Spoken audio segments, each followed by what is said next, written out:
The OWCS Korea Playoffs is a top 6 single elim bracket to determine which 4 teams go to the Asia Playoffs and fight for a chance to compete in the international final major at DreamHack Stockholm. At this point, all teams have recognized that Juno is a force in the lobby, and most players would rather have satellite missiles strike down their home and everyone they love before trying to fight into a Juno ult. However, knowing is only half the battle, and some players are not winning the other half. In the Falcons vs Fnatic quarterfinals match, Chio comes out and one-ups Violet from the seeding matches to have sole ownership of the new worst Juno play in pro Overwatch. First, he ults while having no balls like a neutered dog. Then he charges into the backline past checkmate at full stride like he's late for his 6 AM Donghack hate meetup. And once he's made it to his final destination, he does nothing because he is a Juno out of ult in the backline. Why is bro here? How are you about to make a play so unapologetically ass that Hunter is inspired to make a 16-minute hating documentary? Luckily, I have fantastic news for Chio. He's still playing beside Fielder. Bro was manipulating every fight with nades that couldn't be better placed by the hand of God. You'd think bro tried to assassinate Archduke Franz Ferdinand the way one shot started an entire war. This is exactly the type of play Chio was trying to hit earlier, but bro is not the shit, and dare I say he wasn't even the fart. He probably goes to bed and dreams of being this nice with it. I'm not gonna go through them all, but I clipped Fielder getting 7 noob gut nades on this submap alone. This demon was hitting so many nades that Fnatic shareholders were confused about when they stopped being orange and made purple their primary color. I know the Fielder glaze is getting a bit extreme, but this is not just about him. HANBIN was in on it just as much. He benefited from the purpality when he gave Checkmate's Blizzard a gentle yoink, making Fnatic get basically no value from any of their ults to end the round. When it came down to it, he used that trauma to escape from the rafters. And guys, this purple is Gigantosaurus, or whatever you say.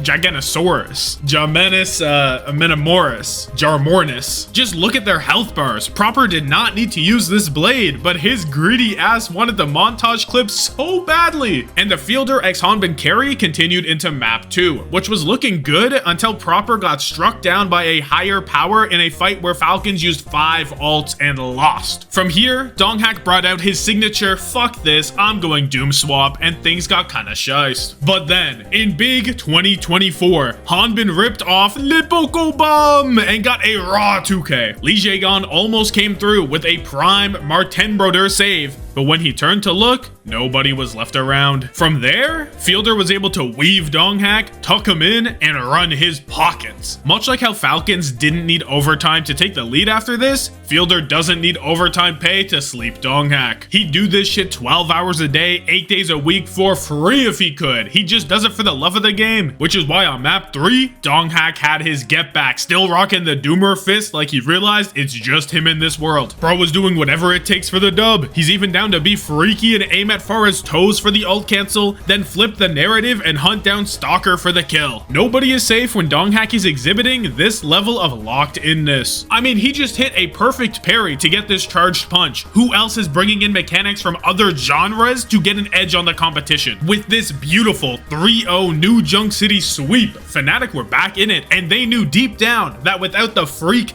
Diva Bomb accident, they could have very easily been up in the series, which means this map 4 was gonna be tight. We start off with yet another Fielder x HANBIN masterclass team up to break past first point. The nano comes through, the flank nade goes out, and with Neuralink level quickness, HANBIN is on go. Knife disappears faster than freshly baked chocolate chip banana bread, and then HANBIN senses his Fire Emblem S-rank support is in trouble, so he comes to the rescue with a harsh yoink onto Checkmate's Blizzard and sits his ass down. Immediately after capping first, Proper cooks something straight out of the Geneva Convention's list of things to not do. He was walking with a sense of purpose and had zero hesitation about jumping knife JJK style with HANBIN in the back. Bro just walked out of there too. It's nasty work. Meanwhile, Knife is chillin', completely unaware that he is playing Five Nights at Falcons. From this point on, it took a couple minutes for Fielder to walk into the front line, drop a bomb, and meet up with Donghack on a calm snooze day to get to 3rd point. And this is where Knife really fought back. He's been the only other bright spot on Fnatic besides Donghack, and I don't know if it was his venture drilling holes into Falcons like he'd siphon oil directly out of them, or the concept of Donghack on D.Va that encouraged HANBIN to sell and lock Zarya. I'm pretty sure the last time we saw this character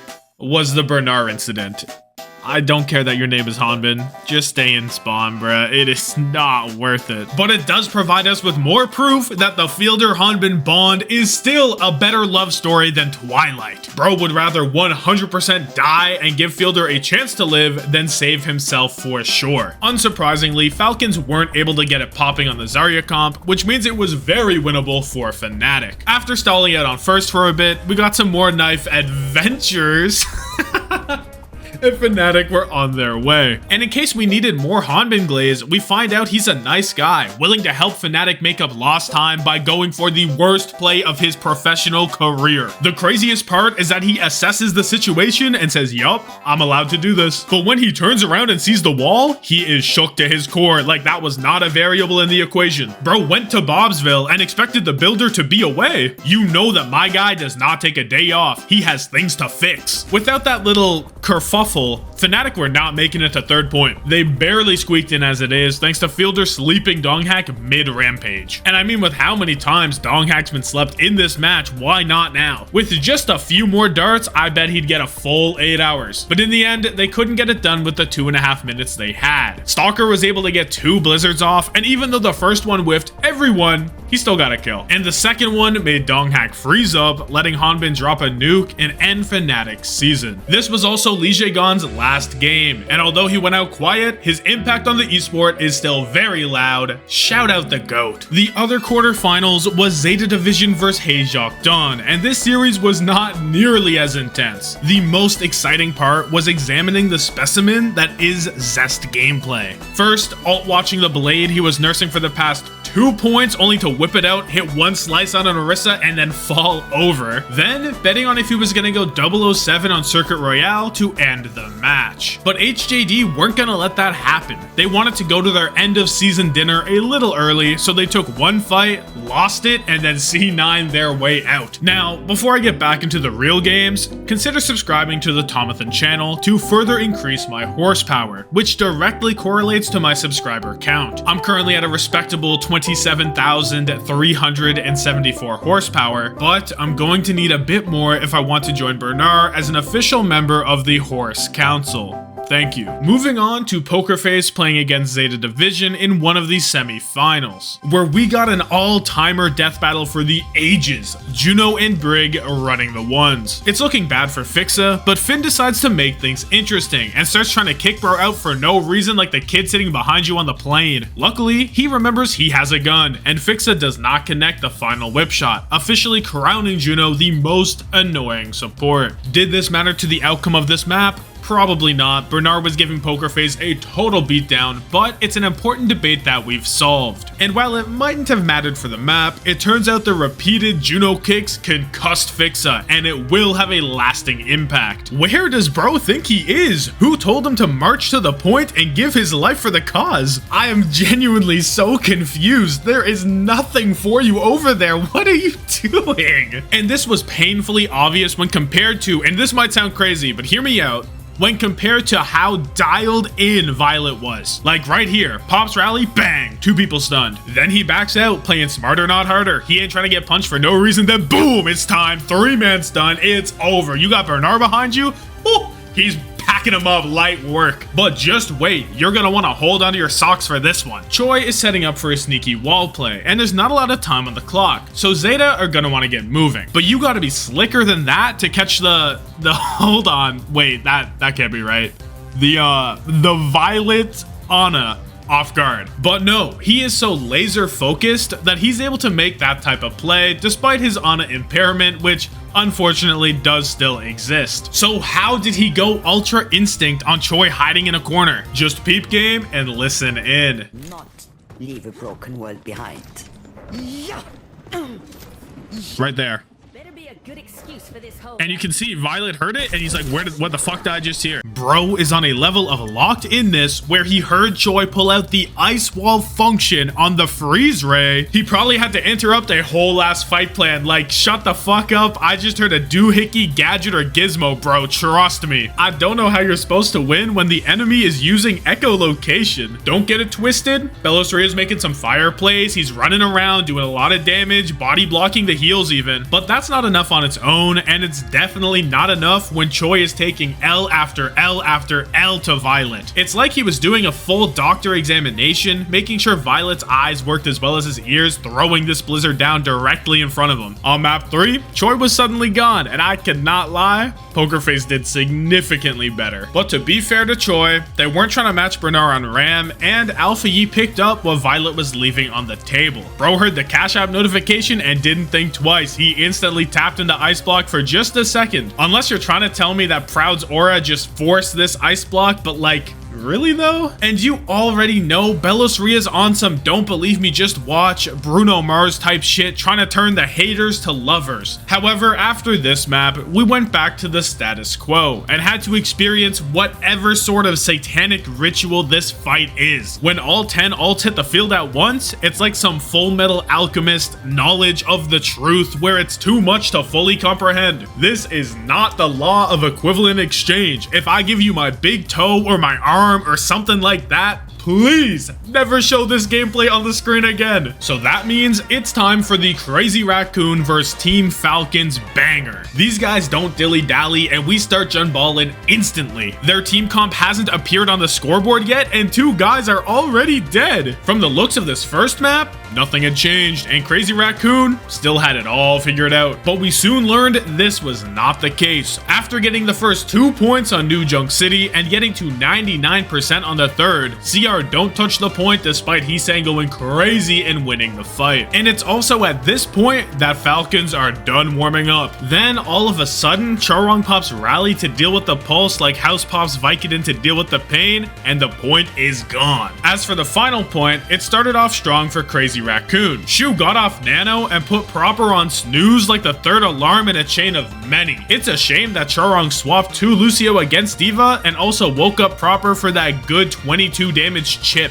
After losing their Ana, the beginning was a lot less strong. Even this 2k Diva Bomb, compliments of a perfect conk from Heesang, couldn't get the job done with solo Lucio healing. Somehow, Crazy Raccoon ended up on this gotta go fast, Sonic the head ass composition that can only mean they hope the absolute worst for Shu. The fuck you want him to do here, bruh? Map 3 is where the Crazy Raccoon playbook got fully exposed, and I think all you need to see is this. Fielder really got his weave game on point. I've never seen someone make their individual pixels dodge. So there are 3 possible explanations here. A, Lip fucking sucks and he needs to hang it up. How do you miss that? B, the invisible hitbox of the Mei wall is taking the hit for Fielder. Or C, Fielder got that Regieleki base speed and is just too nice with it. Low-key though, it might not be a coincidence that Lip's best play on Mei did not involve any Mei gameplay. He was just acting as delectable bait to get Proper to go up top and then schmixed by Heesang. Once you saw the slow 360 come out, that's how you know he was plotting something devious. But taking Proper's lunch money was not enough. He wanted the whole family income. Luckily, Fielder is his own security. Nobody is touching his bands. It's a good thing too, because he's better have millions of dollars worth of honey poured all over him in this map 4. I trust Fielder to hit these fight-ending sleeps more than I trust the sun to rise in the morning. And bro does this so nonchalantly, he ain't even scoping for the kill. It's like he does not care. Meanwhile, Lip is fighting for his life on the front line. You know what? It's tough in the back line for him too. It doesn't matter where he's at or what the conditions are, Fielder is just ruining his day. It's bad enough that the Mei Icicle didn't hit, but this whole collection is a complete violation. But compared to this shoe clip, all of Fielder's plays look more mid than Toronto in 2019 to 2023. Bro even sent a warning nade to let Stalker know it was time to pray. He dished out triple the amount of damage he took in this exchange. I bet this sleep didn't need to land and Stalker still would have lost, but Shu ain't better let the opportunity to diff someone across space and time go to waste. Just look at Stalker be all jovial and ready to go, but then the nade comes through and he's having second thoughts. But it is too late to leave now. Bam! He's out cold. 15 shoefuls of melatonin to the nose. What's crazy is the timing on this is more accurate than your phone's clock. But you know, Fielder ain't gonna be completely outdone. While she was swag checking him, he's still trading out a kill from across the map. He was such a threat, Sang tried to solo barrage him. We are so desperate to keep this man away, we are choosing to barrage divas. Like, this is clinically insane behavior. Get checked out, bro. This is not normal. HANBIN couldn't believe it either. Had him doing a double take. Justice is reigning where? In the end, Crazy Raccoon didn't finish the map, and Falcons won with over 2 minutes on the clock. The constant terror of Fielder, the swag bin, and proper Stalker finally being in full time meant that this team was unleashed. Not even Chorong going for the super nerd mercy swap res out of spawn could save them. So in the third place match, we have Crazy Raccoon versus Pokerface, with the winner not having to beat down the biggest little Timmies of Japan and Pacific in a formality to decide the wildcard team. And if you thought ZETA vs HJD was uncompetitive, I have terrible news for you about this game. Junbin's just rolling around like a pinball in a, well, in a pinball machine. Is that what that's called? Is the ball in there a pinball? It's a pinball in a pinball machine?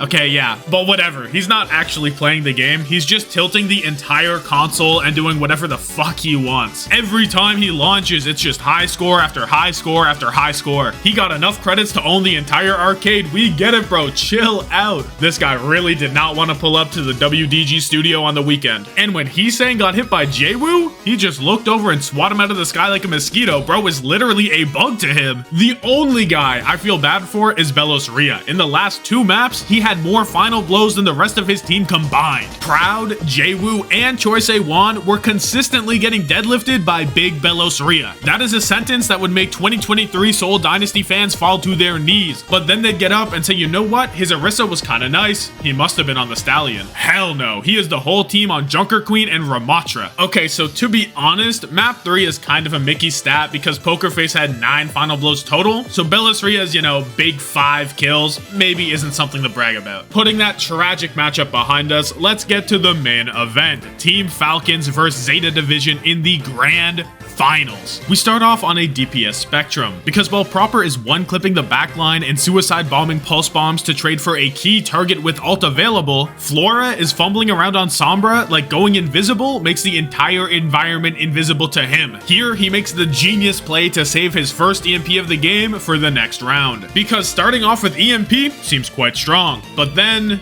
bro really does not want to go back out there. He tried to EMP the shuttle so it wouldn't take him to the next point. And honestly, when I look at what happened, I get it so much. For his second ult of the game, he carefully holds the EMP to wipe out Stalker's Blizzard. But like I said, I think bro is blind when he's invisible. He is only using the audio cue to know when the EMP and has no clue what's going on around him. Like, okay, you got the Blizzard, great job, you did it. But you still died to the Ram ult standing 2 feet in front of you and have no game plan. Stalker doesn't seem too bothered about the lack of a Blizzard either. He's chilled to just have a good time. However, that was just the warm-up round. It took a minute to remember to open our eyes, but Flora is prepared for Circuit Royale. This time, ZETA won literally every fight Flora used EMP, and I don't fully understand what's happening other than EMP going off and the red team lighting up the left side of the kill feed. It is still the same strategy as last map, just waiting for Stalker to use Blizzard, but this goes to show how much responding to your environment and using your eyes can do. But hey, if it ain't broke, don't break it. They've gotta be doing something right. Alpha Yi on the Mei was putting in the work as well, locking up HANBIN like a kid in a McDonald's play-place bubble to freeze him out, which means after a strong ZETA Division response, we are all tied up. And Falcons are dominating again. It's fucking over. Proper's doing so much that even when he dies, Bob is there to kill too. How is this even possible? Hold up, we might need to get another angle on this because the math is not mathing. That cannot be who I think it is trying to creep around in the back. Oh my god, bro legit got caught. Let it be known right now that after that performance, Violet is not and never will be a member of Sneak Nation. To make matters worse, HANBIN realized he's allowed to go wherever he wants because he is that guy. This might not seem like a big deal right now, but I can assure you it caused major ramifications. So after completing the map and letting ZETA move the barricade a grand total of 5 meters, we go to King's Row. Immediately, it's like the whole map has changed for HANBIN, similar to when you unlock a new movement option in Hollow Knight, and then you can finally go to that one spot you've always seen but could never reach. He pops out in the backline to find an unsuspecting Flora, and across the way, we see Fielder being chased down by 3 guys like he just pulled out a tin of sour icebreakers and everyone wants a hit, but Fielder would rather die than give up a sweet treat, and honestly, I respect it, me too. This Looney Tunes chase doesn't last long, but they sacrifice Bernard to do it. After some unfortunate picks, ZETA win an ult fight, break past first, and then run into a classic Ramatra situation. HANBIN is sitting on the corner with his arms crossed, blocking the path forward like the least obvious RPG blockade so you can't get to the next area. The difference is, if you don't complete your goal in time, he will just kill you. Following that up with a nasty drop down Ash flank from Proper to cause chaos, and an even nastier 14-second stagger onto Bernard, it means ZETA get to the end of second, but not the third. And now we have a full-length feature film of HANBIN's pilgrimage to his one true home. It starts off as a humble hotel flank, one that he's done many times before and one he will do many more of. But then an opportunity presents itself and he smells blood in the water. So he chases his prey, and as long as they keep giving him bait, he's gonna keep eating that chum, no bucket. Before you knew it, everybody was in the spawn room. HANBIN looking like an invasive lionfish destroying the ecosystem one punch at a time. After catching a glimpse of Bernard,